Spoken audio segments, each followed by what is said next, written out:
إن الحمد لله نحمده ونستعينه ونستغفره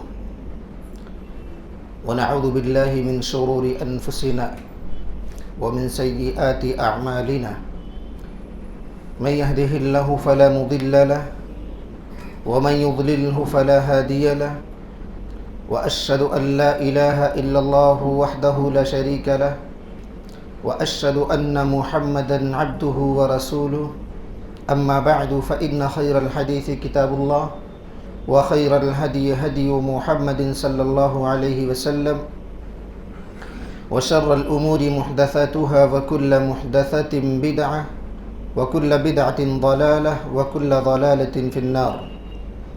أعوذ بالله السميع العليم من الشيطان الرجيم.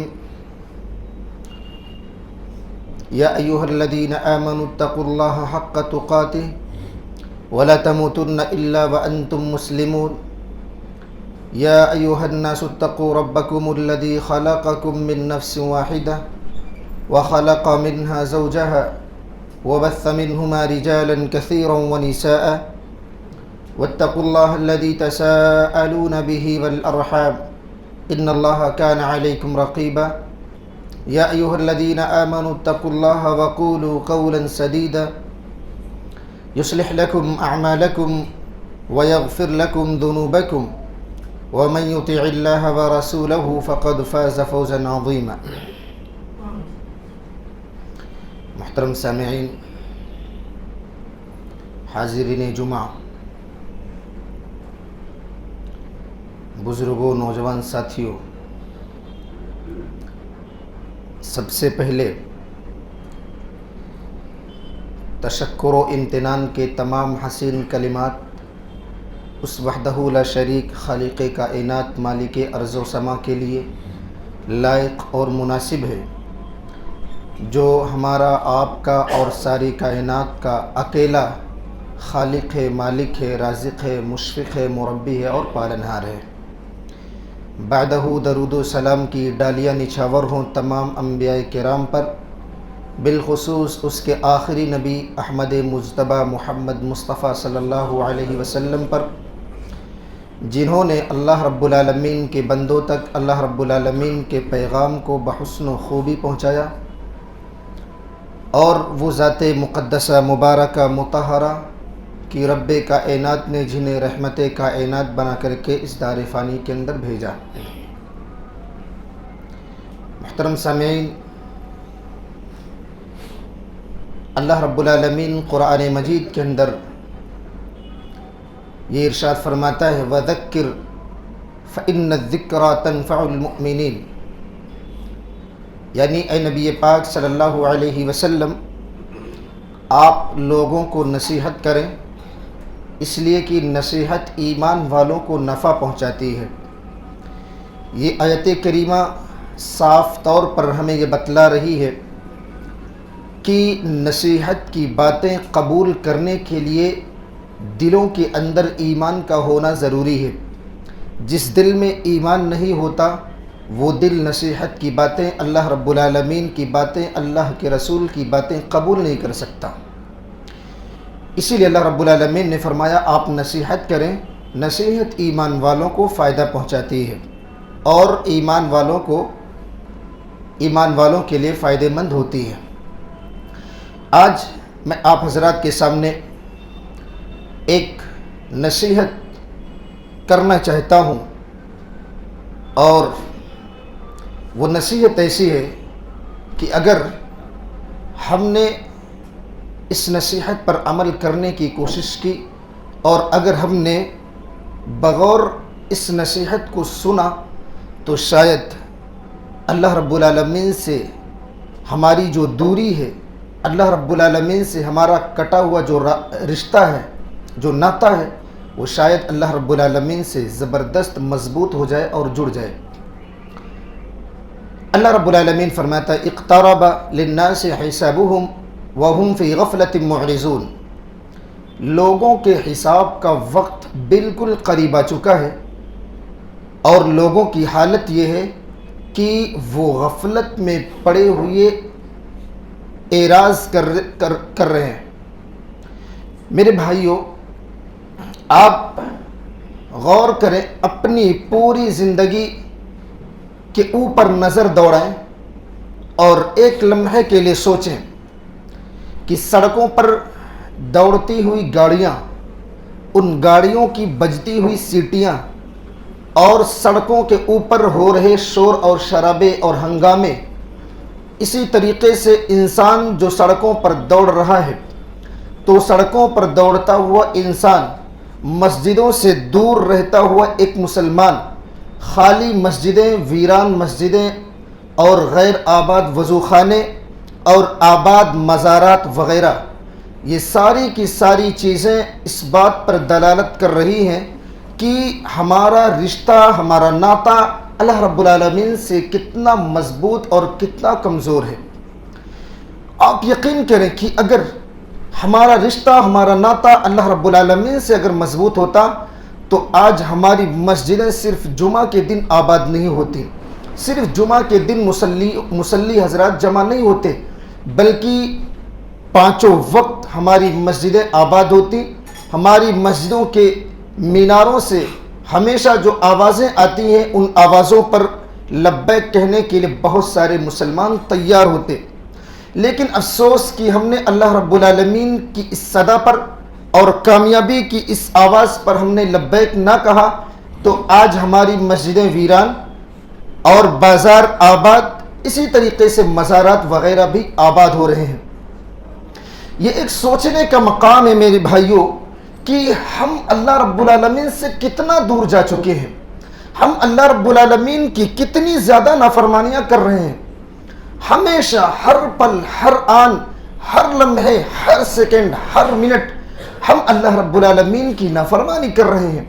لیکن اللہ رب العالمین چونکہ رب ہے اور اس کی صفت جو صفت ربوبیت ہے وہ اس چیز پر غالب ہوتی ہے کہ اللہ رب العالمین اپنے نافرمان بندوں کو بھی روزیاں دیا کرتا ہے، ورنہ ہمارے اعمال تو ایسے ہیں کہ اللہ رب العالمین آسمان سے اپنی روزیوں کو روک لے اور اپنی روزیوں کو اللہ رب العالمین بند کر دے۔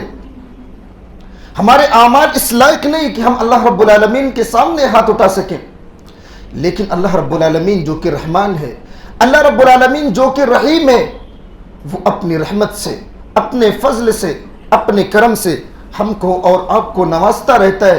وہ یہ نہیں سوچتا کہ میرا فلاں بندہ میرے سامنے سجدہ نہیں کرتا، میرا فلاں بندہ دکان و کاروبار میں مصروف رہتا ہے، میرے لیے ایک وقت کی نماز ادا کرنے کے لیے نہیں آ پاتا۔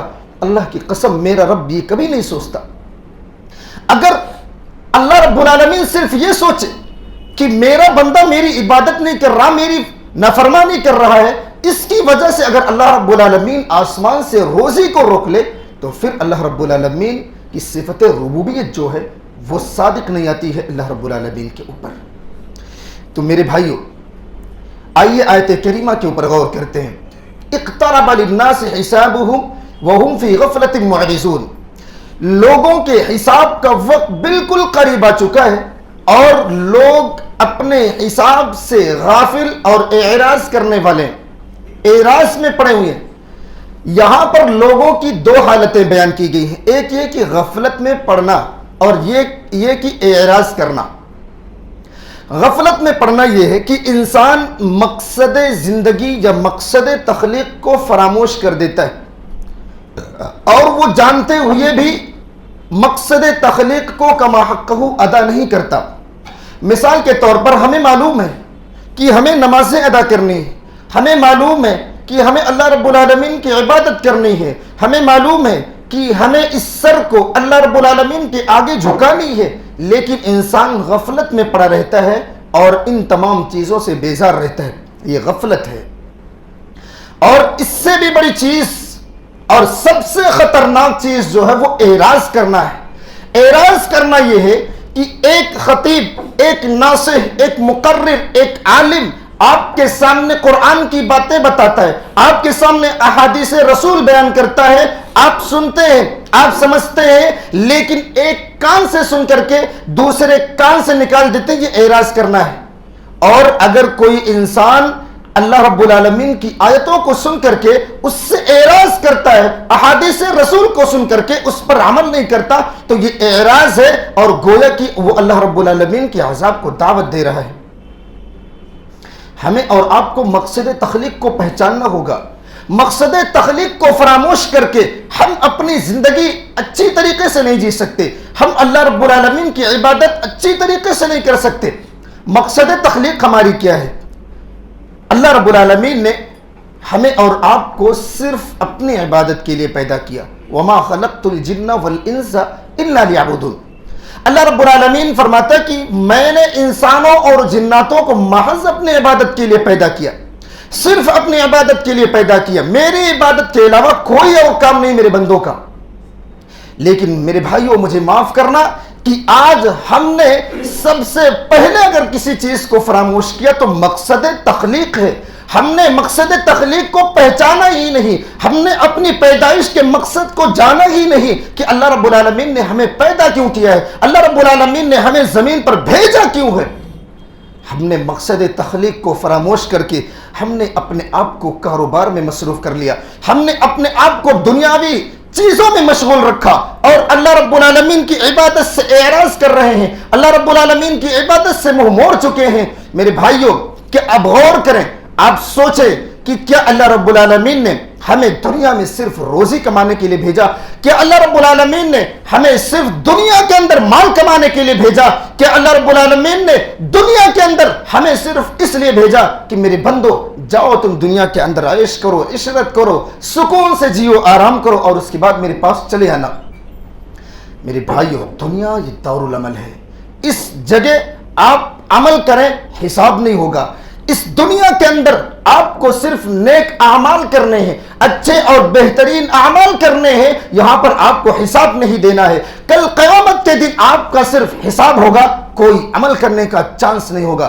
اس لیے اس دنیا کو غنیمت سمجھو، دنیا کی زندگی سے فائدہ اٹھاؤ اور نیک اعمال کرو، نیک اعمال کر کے اپنی جھولیوں میں بھر لو تاکہ کل قیامت کا دن جب آئے، جس دن عمل نہیں ہوگا صرف اور صرف حساب ہوگا، اس وقت ہمیں پچھتانا نہ پڑے۔ میرے بھائیوں انسانوں کی روزمرہ کی زندگی دیکھ کر کے ایک بار افسوس ہوتا ہے کہ واقعی انسان اپنے رب سے کتنا دور جا چکا ہے، اپنے خالق حقیقی کو کتنا زیادہ بھول چکا ہے۔ کیا ہمیں اللہ رب العالمین کو بھولنا چاہیے؟ کیا ہمیں اس اللہ کو بھول جانا چاہیے جو ہمیں کبھی نہیں بھولتا، جو ہماری پل پل کی خبر رکھتا ہے، جو ہمیں روزیاں دیتا ہے، جو ہم نافرمانی کرتے ہیں اس کے بعد بھی ہمیں اپنی رحمتوں سے نوازتا رہتا ہے، جو ہم تھکان کے بعد اپنے گھر پر جاتے ہیں سکون کی نیند جو اللہ سلاتا ہے، ہمیں بھوکا اٹھاتا ضرور ہے لیکن جو اللہ ہمیں بھوکا نہیں سلاتا، کیا اس اللہ سے ہمیں دور جانا چاہیے؟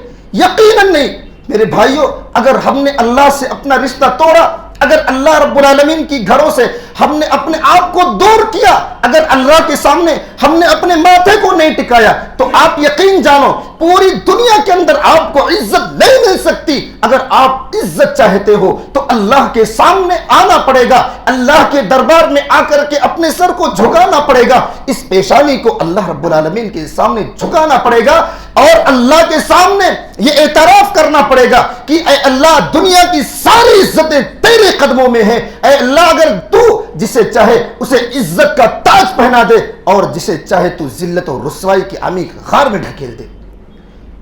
آج ہماری شکایتیں یہ رہتی ہیں کہ مسلمانوں کو ستایا جا رہا ہے، مسلمانوں کے اوپر مظالم ڈھائے جا رہے ہیں۔ کاش کہ مسلمان ایک لمحے کے لیے اپنی عادت کو بھی دیکھ لیتا۔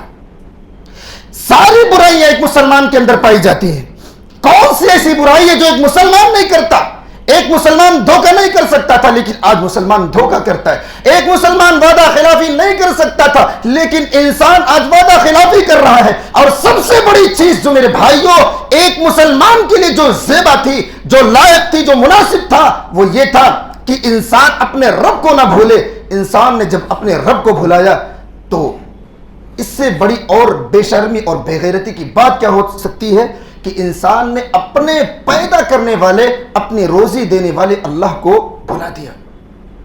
میرے بھائیوں آج ہماری زندگی اور ہماری مشغولیات یہ بتلاتی ہے کہ گویا کہ کہیں نہ کہیں ہم اللہ کو اور یوم آخرت کو بھلا کر کے صرف دنیا اور دنیا اور دنیا ہی کو اصل چیز سمجھ لیا ہے۔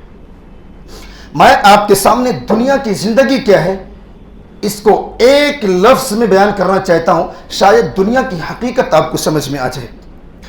دنیا کے اندر اللہ رب العالمین نے ہمیں پیدا کیا، دنیا کی نعمتیں ہمارے لیے اللہ رب العالمین نے مسخر کر رکھی ہیں، دنیا کی ساری چیزیں، ساری نعمتیں اللہ رب العالمین نے ہمارے لیے پیدا کی ہیں، ان نعمتوں سے ہم فائدہ اٹھائیں۔ دنیا کی مثال آپ ایک آگ کی شکل میں لے لیں، دنیا ایک آگ کی شکل میں ہے۔ آپ اگر آگ کے اندر گھس کر کے آگ سے فائدہ اٹھاؤ گے تو آپ کو آگ جلا کر کے خاک کر دے گی۔ آگ سے فائدہ آپ کس طریقے سے اٹھاؤ گے؟ آپ آگ سے دور رہ کر کے آگ سے فائدہ اٹھاؤ گے۔ اسی طریقے سے بالکل دنیا ہے اور دنیا کی زندگی ایسے ہی ہے۔ آپ دنیا میں جیو، دنیا کی زندگی جیو، لیکن دنیا سے بالکل ایسے ہی کٹ کر کے رہو جیسے کہ آپ آگ کے اندر داخل ہو کر کے آگ سے فائدہ نہیں اٹھاتے، ایسے ہی دنیا سے دور رہ کر کے دنیا سے فائدہ اٹھانے کی کوشش کرو۔ اگر ہم دنیا میں گھس کر کے فائدہ اٹھانے کی کوشش کریں گے تو جس طریقے سے آگ جلا دیتی ہے اسی طریقے سے دنیا ہمیں برباد کر کے رکھ دے گی۔ اور انسان جس کو اللہ نے دنیا میں پیدا کیا، دنیا کی ساری نعمتیں اس کے لیے مسخر کر رکھی ہیں، اس انسان نے دنیا ہی کو اصل چیز سمجھ رکھا ہے اور اصل چیز دنیا ہی پر ڈیپینڈ کر رکھا ہے کہ اصل چیز اور حقیقی چیز جو ہے وہ دنیا ہی ہے۔ لیکن وہ ذات جس نے اس دنیا کو پیدا کیا، جس نے اس دنیا کو بنایا، اس نے کہا دنیا کی زندگی کچھ بھی نہیں، وما هذه الحیات الدنیا الا متاع الغرور، دنیا کی زندگی سوائے دھوکے کے کوئی اور چیز نہیں۔ تو جس نے اس دنیا کو بنایا، جس نے اس گلشن کائنات کو سجایا، سنوارا اور بسایا، وہ اللہ کہتا ہے کہ دنیا کی زندگی صرف دھوکہ ہے، لیکن انسان سمجھتا ہے کہ دنیا ہی اصل ہے۔ تو میرے بھائیو، دنیا اصل نہیں ہے، دنیا صرف دھوکے کی چیز ہے۔ آپ دنیا میں رہ کر کے اللہ رب العالمین کی عبادت کرو۔ آج ہمارے معاشرے میں بہت سارے مال و دولت والے، بہت سارے اچھے خاصے بزنس مین جو اللہ رب العالمین کو بھول چکے ہیں۔ آپ اپنے دل سے یقینی طور پر آپ یہ سمجھیں کہ اگر اللہ رب العالمین آپ کو نہ دے تو کیا آپ کما سکتے ہیں؟ بالکل نہیں۔ آپ کا دل بھی اندر سے یہ جواب دے گا کہ اگر اللہ رب العالمین آسمان سے اپنی نعمتیں روک لے تو دنیا، پوری دنیا مل کر کے آپ کی مدد نہیں کر سکتی ہے۔ ہم نے مال کو اصل چیز سمجھ رکھا ہے۔ میں مال کی حقیقت آپ کے سامنے واضح کروں کہ مال واقعی اصل چیز ہے یا نہیں۔ انسان ایک انسان ہوتا ہے جو اچھا خاصا صحت مند، توانا اور تندرست ہوتا ہے، وہ مال کمانے کے چکر میں لگے رہتا ہے اور مال کمانے کے چکر میں اتنا زیادہ لگا رہتا ہے کہ اس کو سورج کی گرمی اور دھوپ کی تپش، اسی طریقے سے مسلسل بارش اور کڑکتے اور گرجتے بادل، اسی طریقے سے کپ کپاتی ہوئی سردیاں اس کو مال کے پیچھے پڑنے سے روک نہیں سکتی۔ انسان ان تمام چیزوں کو بالائے طاق رکھ دیتا ہے، اس کو سوچتا نہیں، صرف مال سوچتا کہ میرے پاس مال آنا چاہیے، کہیں سے بھی آئے۔ تو انسان ان تمام چیزوں کو بالائے طاق رکھ کر کے صرف مال کے پیچھے دوڑتا ہے اور اپنی نیندوں کو حرام کرتا ہے، سوتا نہیں ہے، بیٹھتا نہیں ہے، ہمیشہ مال کے پیچھے لگا رہتا ہے۔ ایک وقت ایسا آتا ہے کہ اس کے پاس بہت سارا مال ہو جاتا ہے، وہ امیر ہو جاتا ہے، وہ دولت مند بن جاتا ہے۔ لیکن جیسے ہی وہ امیر ہوتا ہے، جیسے ہی وہ دولت مند بنتا ہے، جیسے ہی اس کے پاس خزانے آتے ہیں، اس کے پاس اللہ رب العالمین کی طرف سے خطرناک بیماری بھی آ جاتی ہے۔ جس مال کو اکٹھا کرنے کے لیے اس نے اپنی صحت کو، اس نے اپنی تندرستی کو ضائع کیا تھا، اس نے اپنی تندرستی کو برباد کیا تھا، مال اس کے پاس آ گیا لیکن زبردست بیماری بھی آ گئی۔ اب کیا ہوتا ہے؟ اب وہ علاج کرانے کے لیے ہاسپٹل میں جاتا ہے۔ اب جو مال کماتا تھا، جس مال کے پیچھے اس نے اپنی صحت کو گنوایا تھا، جس مال کے پیچھے پڑ کر کے اس نے اپنی جوانی کو گنوایا تھا، اب وہ مال دھیرے دھیرے ہاسپٹل اور ڈاکٹروں کے حوالے کر رہا ہوتا ہے۔ یہ مال کی حقیقت ہے کہ انسان مال کے پیچھے پڑ جاتا ہے، اللہ کو بھلا دیتا ہے، اللہ کی عبادتیں نہیں کرتا، مسجد سے دور چلا جاتا ہے اور مال کے پیچھے پڑا رہتا ہے۔ ایک دن ایسا آتا ہے کہ وہ بیمار ہوتا ہے، ہاسپٹل میں جاتا ہے، اس کی زندگی کی کمائی ہوئی تمام پونجی وہ اپنے علاج میں لگا دیتا ہے، یہاں تک کہ ایک وقت ایسا آتا ہے کہ اس کو اپنی جائیداد، اپنی زمینیں، اپنا گھر، اپنا مال، ساری چیزیں بیچنی پڑ جاتی ہیں اور وہ یہ سوچتا ہے کہ میں ان تمام چیزوں کو بیچ کر کے علاج کرا لوں، شاید کہ میں صحیح ہو جاؤں۔ تو ایک وقت ایسا آتا ہے کہ اس کی ساری پراپرٹیاں، سارے چیزیں بک جاتی ہیں، لیکن وہ صحیح نہیں ہوتا۔ جب ساری چیزیں بک جاتی ہیں پھر بھی وہ صحیح نہیں ہوتا تو موت کا فرشتہ آ جاتا ہے اور اس کی روح کو نکال لیتا ہے۔ آپ سوچو، اپنے دل سے سوال کرو، مال کی حقیقت ہے؟ کون سی حقیقت ہے مال کی؟ کیا مال موت سے بچا سکتا؟ بالکل نہیں۔ کیا مال موت کے فرشتے کو روک سکتا؟ یقیناً نہیں۔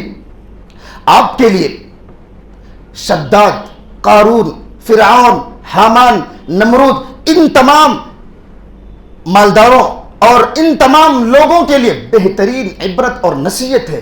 ان تمام لوگوں کی زندگیوں سے ہمیں عبرت، نصیحت حاصل کرنی چاہیے کہ ان لوگوں کے پاس کتنا مال تھا۔ یہ لوگ ایسے تھے کہ ان کے پاس اتنا مال تھا کہ انہیں خود احساس نہیں ہوتا تھا، لیکن موت کا فرشتہ ان کے پاس بھی آیا، اور جب کسی کے پاس بھی موت کا فرشتہ آتا ہے تو اسے اس کے پاس بیٹھے ہوئے اس کے اعزا، اقارب، رشتہ دار، دوست، احباب نہیں بچا سکتے۔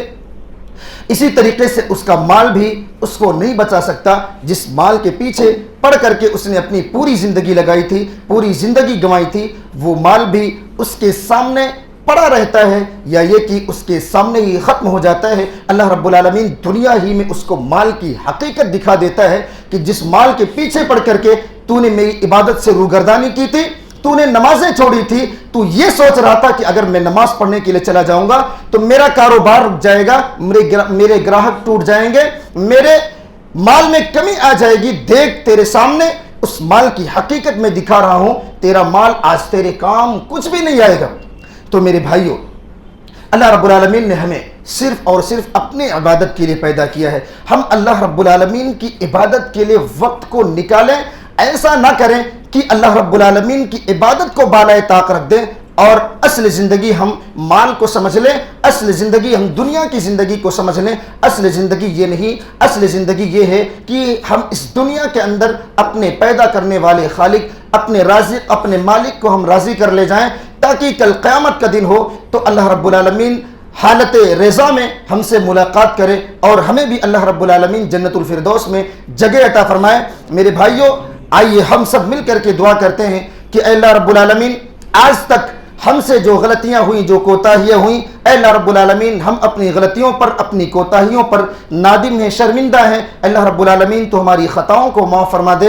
اے اللہ رب العالمین، یقیناً آج ہم دنیا کے چکروں میں پڑ کر کے، اپنے کاروبار میں پھنس کر کے، اے اللہ رب العالمین یقیناً ہم تجھ سے اور تیرے دربار سے بہت دور جا چکے تھے، لیکن اے اللہ آج مجھے احساس ہو رہا ہے کہ تجھ سے دور رہ کر کے زندگی جینا بیکار ہے۔ اے اللہ رب العالمین، آج ہم تیرے دربار میں یہ وعدہ کرتے ہیں کہ اے اللہ ہم تجھ سے کبھی دور نہیں جائیں گے۔